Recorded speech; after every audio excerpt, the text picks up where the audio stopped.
ज्योतिबाच्या नावानं चांग भलं. डोंगरावरती हे मंदिर आहे ज्योतिबाचं, हिल टॉपवर.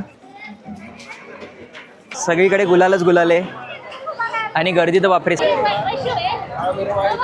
ही आहे सटवाई देवी. दोघांचं असं परफेक्ट कॉम्बो झालाय ना, वाट लागली आहे पूर्णपणे.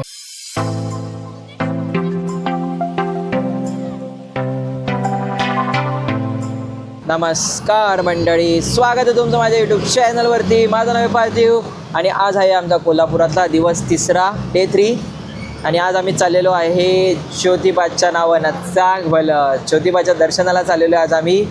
तर जसं की मी काल बोललेलो, आम्हाला जायचं होतं पण राहून गेलं. कालच जायचं होतं पण बाळूमामाची इथे खूप गर्दी होती, त्यामुळे खूप उशीर झाला रिटर्न यायला कोल्हापूरमध्ये. आणि कोल्हापूरमध्ये येऊनच रिटर्न जाता येतं ज्योतिबाला, दोन्ही अपोजिट साईडला आहे.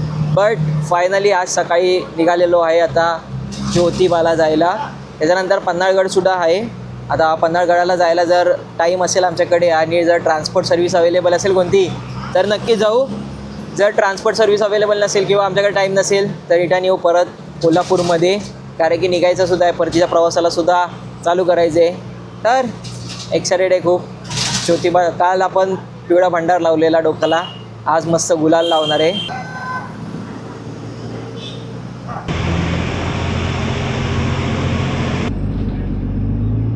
Finally we have reach our destination. Finally आलेलो आहे दख्खनचा राजा ज्योतिबा यांचे दर्शन घ्यायला. आल्या आल्या ऊन खूप होतं त्यामुळे घेतलेली आहे लस्सी. आता लस्सी पिऊन जाऊया आतमध्ये दर्शनाला. गर्दी खूप आहे सोमवार असून सुद्धा, कारण की आता सुट्ट्यांचे दिवस चालले आणि लोकांना माझ्या सोमवारी कमी गर्दी भेटेल म्हणून सोमवारीच जास्त लोक येतात तिकडे दर्शन घ्यायला आणि खूप गर्दी आहे. तर आता या गरमीमध्ये लस्सी पिऊन जाऊया, पटकन दर्शन घेऊया, कारण की परत रिटर्न कोल्हापूरला सुद्धा जायचं आहे. मुंबईला जायची बस पकडायची पटापट. खूप मस्त आहे लस्सी. तर हा आहे प्रवेशद्वार दख्खनचा राजा ज्योतिबा यांचा. आणि तुम्ही बघू शकतात प्रवेशद्वारावरती लिहिलं आहे दख्खनचा राजा. तर चला आता आतमध्ये एंट्री करूया आणि घेऊया दर्शन ज्योतिबाचे. आणि एंटर झालेलो आहे मंदिराच्या एंट्री गेटमधून. आजूबाजूला बघू शकतात खूप सारी दुकाने आहेत, जिथे तुम्ही शॉपिंग करू शकतात, पूजाची सामग्री घेऊ शकतात. डोंगरावरती हे मंदिर आहे ज्योतिबाचं, हिल टॉपवर.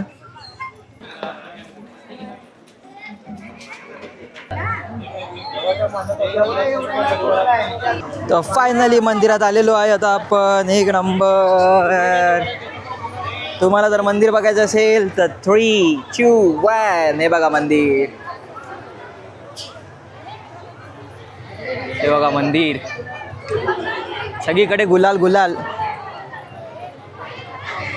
फायनली ज्योतिबाला आलोय. ये सेम जेजुरीसारखं आहे. तुम्ही जर जेजुरीला गेला असाल तर तुम्हाला माहिती असेल तिकडे हळद उडवली जाते, इकडे गुलाल उडवला जातो.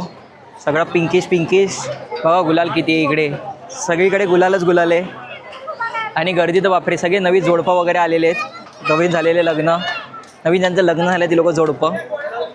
आणि सगळीकडे गुलाल गुलाल, नुसता गुलाल गुलाल आणि खोबरं. सेम जेजुरीला पण असं, फक्त जेजुरीला येळकोट येळकोट जय मल्हारचा पिवळा कलरचा हळदीचा भंडारा असतो आणि इथे ज्योतिबाच्या नावानं चांग भलं पिंक कलरचा गुलाल असतो. बस एवढंच डिफरन्स आहे.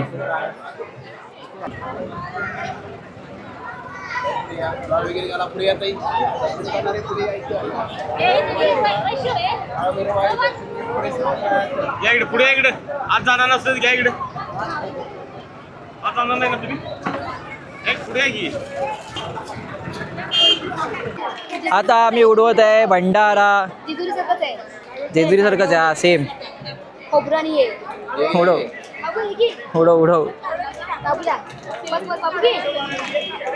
हे उडवा ना.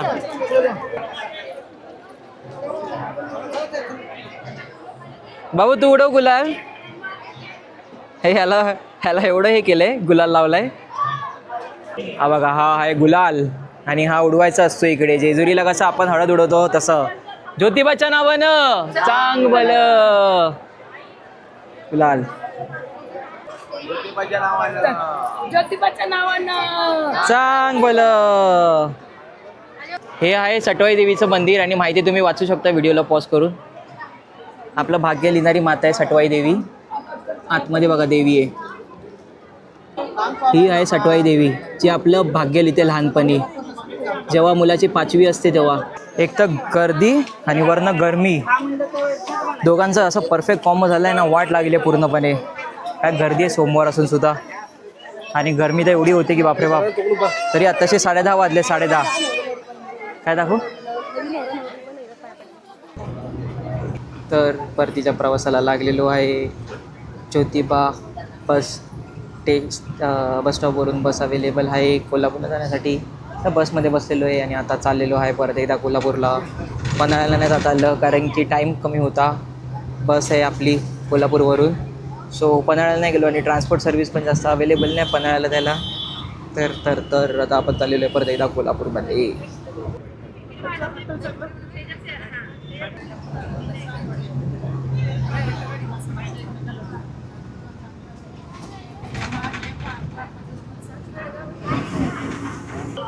अशा प्रकारे आपण आलेलो आहे आता कोल्हापूर बस स्टॉपवर परत एकदा. आता इकडनं आपल्याला मुंबईची बस पकडायची आहे. खूप मोठं बस स्टॉप आहे. तर आता बस स्टॉपला आम्ही वेट करतोय ठाण्याच्या गाडीची, कारण की ठाण्याची गाडी ही आम्ही यायच्या आधीच थोड्या वेळ आधीच निघून गेली आहे. तर आता दुसऱ्या गाडीचे वेट करतोय. आणि इकडचं बस स्टॉप खूप मोठे आहे, सगळीकडे जायला इकडे बसेस अवेलेबल आहे. पुणे, तळेगाव, ठाणे, मुंबई सगळीकडे जायला इकडे अवेलेबल आहे बसेस. खूप मोठं बस स्टॉप आहे, ती एक चांगली गोष्ट आहे. आणि ऊन तर खूपच जास्त आहे, पण मजा आली. ज्योतिबाला जाऊन सुद्धा मजा आली. पन्हाळगडावर जाताना आलं कारण की जास्त ट्रान्सपोर्ट सर्व्हिस अवेलेबल नव्हत्या आणि टाईम पण कमी होता आमच्याकडे म्हणून. चला तर मग आता थोडा वेट करूया आणि नंतर बसूया आपण ठाण्याच्या गाडीमध्ये आणि जायचं आपण आला आता घरी. परतीच्या प्रवासाला स्टार्ट करायचं आहे.